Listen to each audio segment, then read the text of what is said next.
My girlfriend slept with my brother.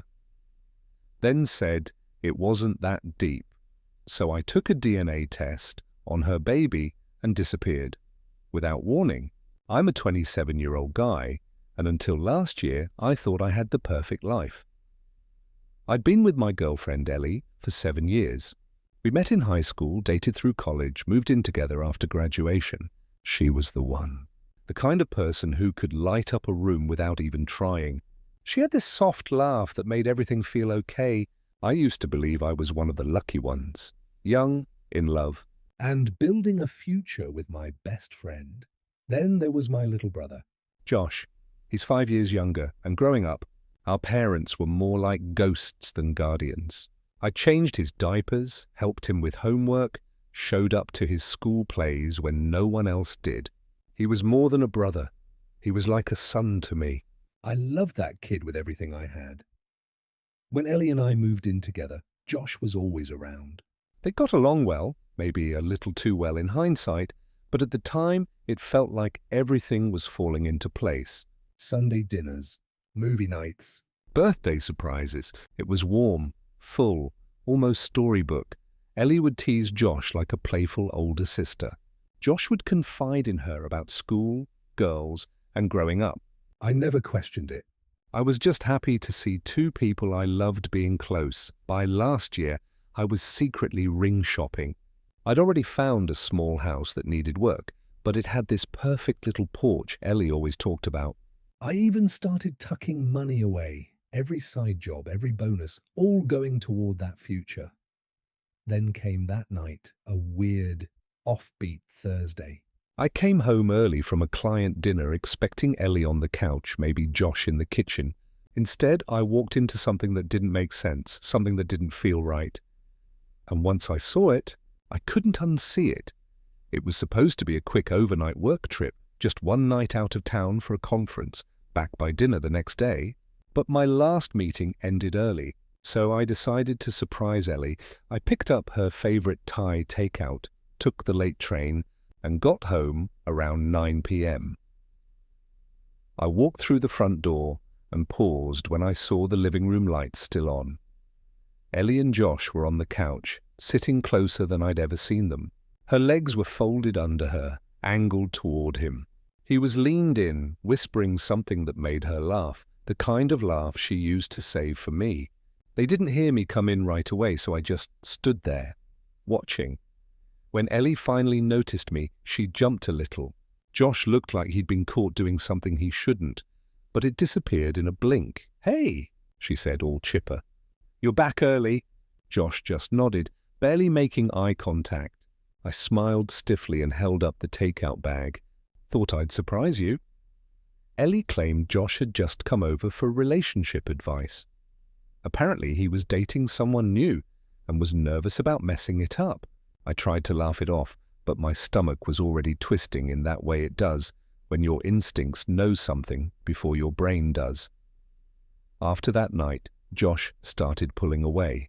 He stopped texting me like he used to, skipped our weekly Xbox sessions, made excuses not to hang out. He wasn't rude, just absent. Ellie, on the other hand, started getting snappy. The smallest things set her off.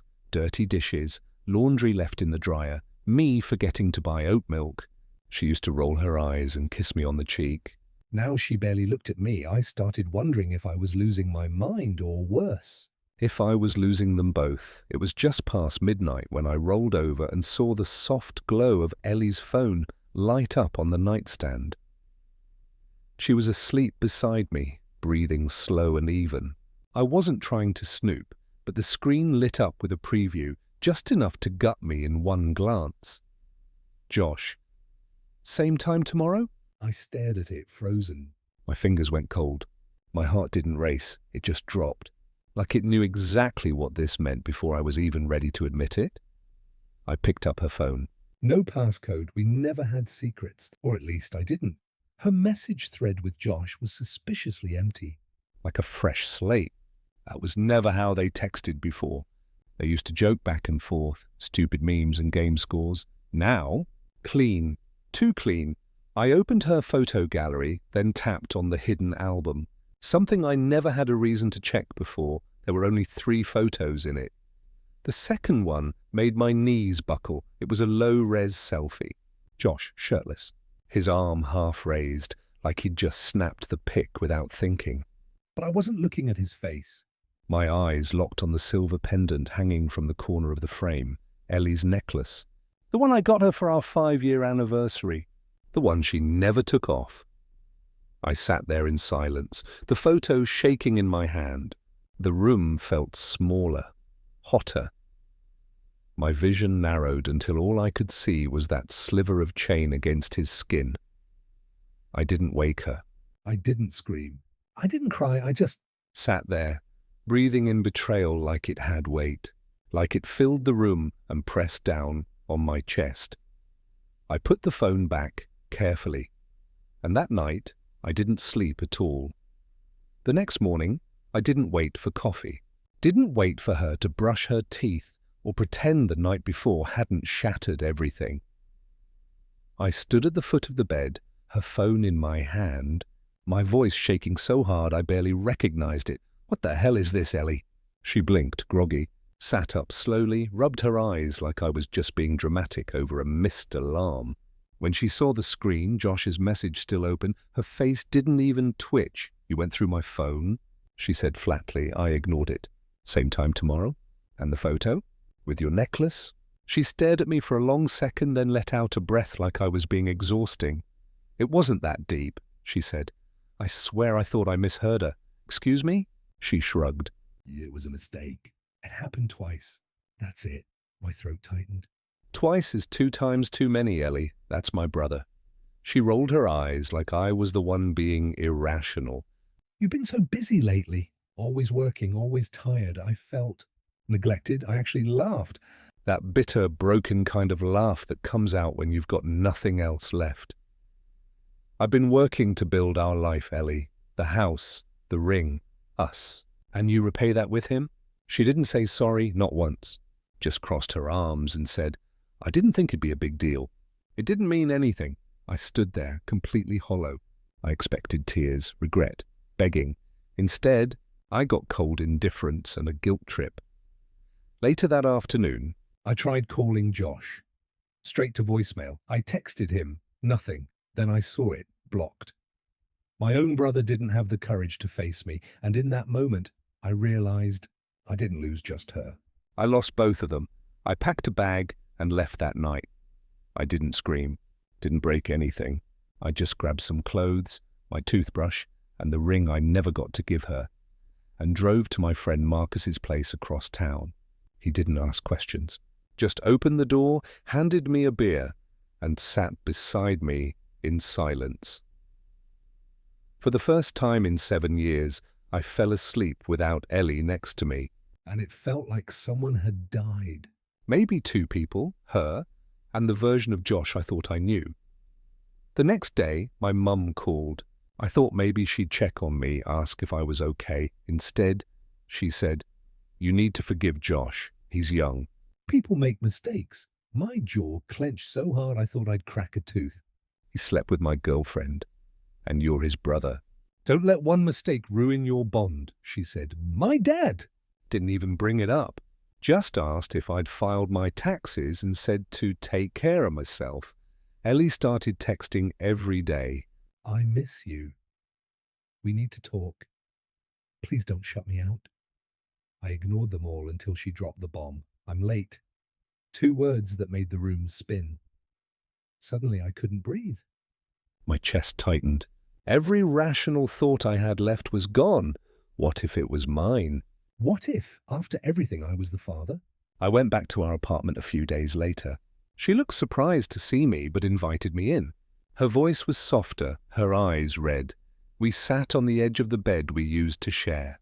She said she wasn't sure yet, that she'd take a test soon, that she wanted to figure things out, but something felt different. Not just in her voice, in the air. The way she looked at me like she wasn't telling me everything. And I wasn't ready to ask. A week later, she texted me again. Just one line this time. "I'm pregnant." I stared at the screen for what felt like an hour. My hands went numb. My legs felt like concrete. There it was. No more maybe, no more waiting. I went back to see her that evening. She opened the door with that soft, calculated smile I used to love before I knew how easily it could lie. She placed the test on the kitchen counter.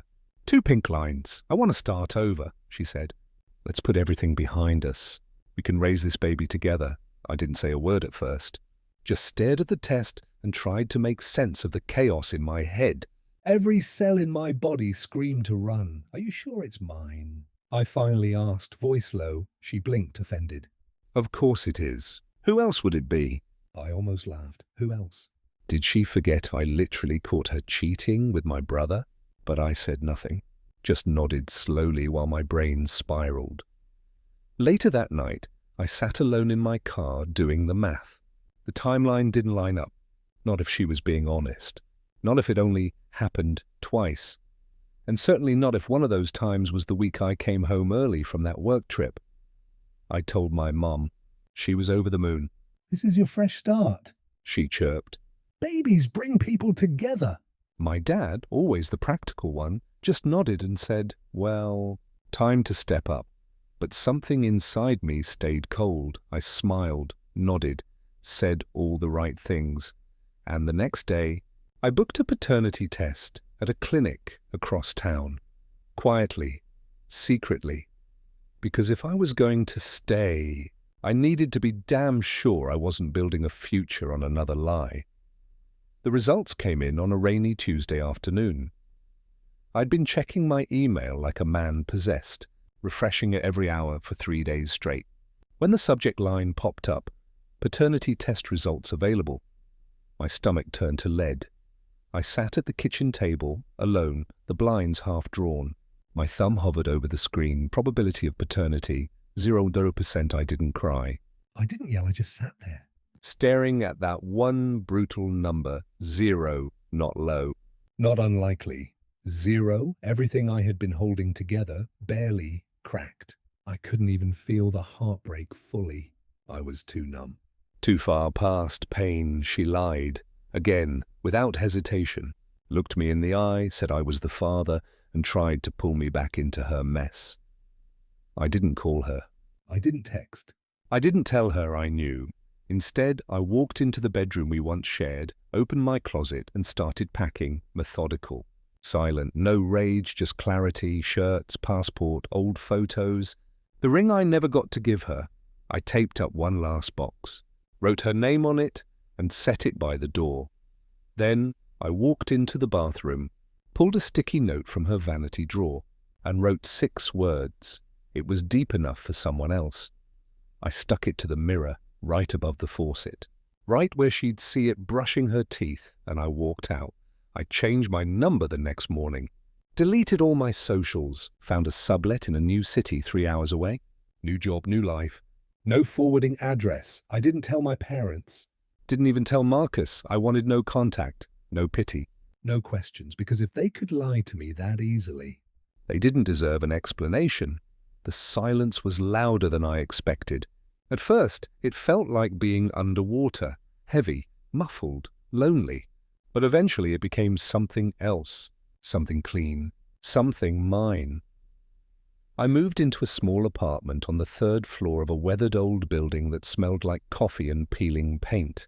The view overlooked nothing but the quiet. That was priceless. New job in IT support. Low stress. Clock in, clock out. No one knew my story. I started therapy twice a week. First time in my life I actually talked without censoring myself. The flood of calls started 3 days after I left. Ellie, Josh, my mum, my dad. Ellie left long voicemails, crying, pleading, swearing she didn't mean for any of this to happen. She sent ultrasound pictures, said she panicked and just wanted me to stay, said the DNA test must have been wrong. You're the only man I want to raise this baby with, she wrote in one message. Please. Let's fix this. Josh finally broke the silence with a text. We made a mistake. Please come back, please. Not I. Like they were in this together. Like this was a bad grade on a group project, not betrayal at the deepest level. My mum's texts were worse. Passive-aggressive guilt. You can't just run away from your family. Josh is young. You're supposed to be the mature one. You're punishing all of us. I muted every number, blocked most of them. Left only one voicemail box open so I could hear them scream into the void. But I never answered. Not once. Because for the first time in years, I wasn't being talked over, lied to, or begged into forgiveness. I had nothing to say. and that silence, It spoke louder than anything I ever could. It was a Saturday morning when I heard the knock, rapid, urgent, too familiar. I peeked through the peephole and felt my stomach drop. My mum standing there with a tote bag and tight lips like she was here for war, not reconciliation. I cracked the door open just enough. "How did you find me?" She pushed her way in without answering, walked right into my living room like she still had a right to be part of my life. "I had to see you," she said, arms crossed. "This has gone on long enough." I stayed quiet. "You abandoned her," she snapped. "You abandoned us." Ellie told me everything. "You faked some test and ran off like a coward." I laughed, because it was either that or scream. "It was a certified lab result," I said. "She lied again, and you're choosing to believe her?" My mom's eyes narrowed. "She's carrying a child and you're acting like a ghost." "You're being selfish, cruel." I stared at her. "My own mother." The same woman who used to ask me to pack Josh's lunches while she slept in. The same woman who made me share birthday parties with him, to be fair, even though we were 5 years apart. "You're protecting Josh again," I said quietly. Just like always, she flinched. "That's not fair." "No?" I stepped closer. "When he broke my things as a kid, I got grounded. When he failed school, I had to tutor him. And now he sleeps with my girlfriend and I'm the villain?" She looked away. That was the moment it all clicked. This wasn't just Ellie's betrayal. "It was systemic." Baked into my own bloodline. "I was never the favorite. I was the fallback. You didn't lose me when I left," I told her, voice flat. "You lost me long before that." And I walked her to the door, quietly, because some truths don't need shouting. A few weeks passed.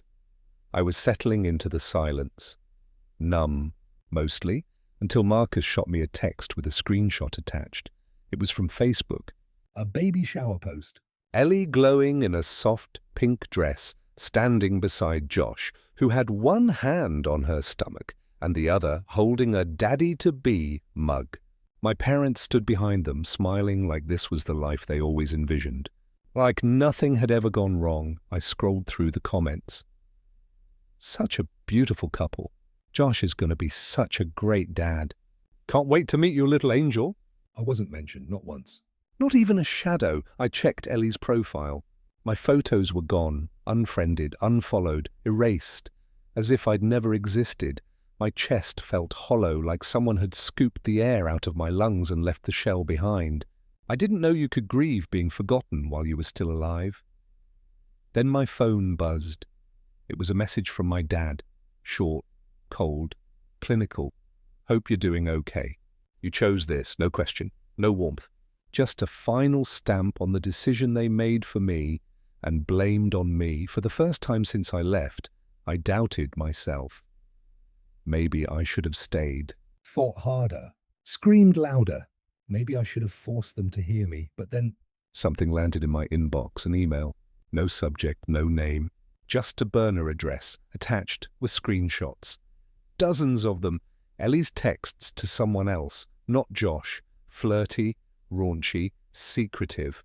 from weeks ago. One even read, "He thinks it's his, LOL." Another, "Josh is too easy to play." My hands trembled as I read them, because the one thing worse than betrayal is realizing it never even ended. The emails kept coming, screenshots, voice notes, even a grainy video clip of Ellie at a house party, drunk and pressed up against some guy I'd never seen before. It all came from Kayla, one of Ellie's old friends who I barely remembered. She said she couldn't stay quiet anymore, said Ellie had crossed too many lines. According to her, after I vanished, Ellie panicked. Josh was reluctant to play dad, so she forged a second DNA test, one showing he wasn't the father either. Claimed she'd gotten a weird false positive on the original. She told Josh they needed to figure things out together for the sake of the baby, and he bought it. Hook, line, and sinker. But Kayla said there was a third guy. A one-night stand from a party while I was out of town. Some random guy no one knew well just drifted in and out of the picture. Ellie wasn't even sure of his name, so let's tally it. Me, Josh, mystery party dude, and Ellie playing Russian roulette with all of us. I sat with that for hours. Not angry anymore, just exhausted. But I knew what I had to do. I printed the original DNA results, the real ones. No editing, no commentary, just cold medical fact. 0% match. I wrote one short letter and copied it 3 times. This is what I walked away from. Enjoy your peace. No name. No return address. Just the documents and the truth. I mailed one to Josh. One to my parents. One to Ellie. No dramatic message. No revenge speech, because the beauty of stepping away is watching everything collapse from a distance. And I was done speaking. It was their turn to sit with the silence.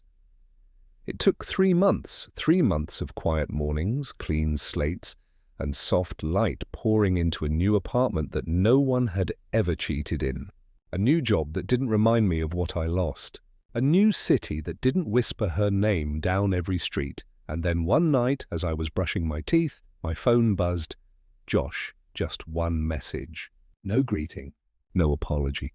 Just 4 words, you were right. I stared at it for a long time. He'd unblocked me, apparently. I didn't reply. I didn't need to. A week later, Marcus sent me another screenshot, this time of a community post from my hometown. Ellie was gone, moved out of state. Left the baby with her mom. No explanation, my parents? Also unraveling. According to my aunt, they'd been fighting non-stop. My mom blamed my dad for not holding the family together. My dad blamed her for always babying Josh. I couldn't care less. I was busy. Living. The girl I'd been seeing, a kind soul named Mia, I met at a bookstore, never raised her voice. Never made me feel like a second choice. She asked questions and actually listened to the answers. One night, we sat on a park bench watching a little girl chase bubbles in the wind, and she turned to me and said, "You'd make a great dad one day." And for the first time in over a year, I believed her. I didn't just walk away from a toxic relationship. I escaped a family that was never going to love me without conditions. I didn't just leave behind betrayal. I broke a cycle of being the fixer, the scapegoat, the dependable one everyone leaned on while kicking my legs out from under me. And I did it without begging for closure. Because the peace I found, it didn't come from being forgiven. It came from finally forgiving myself.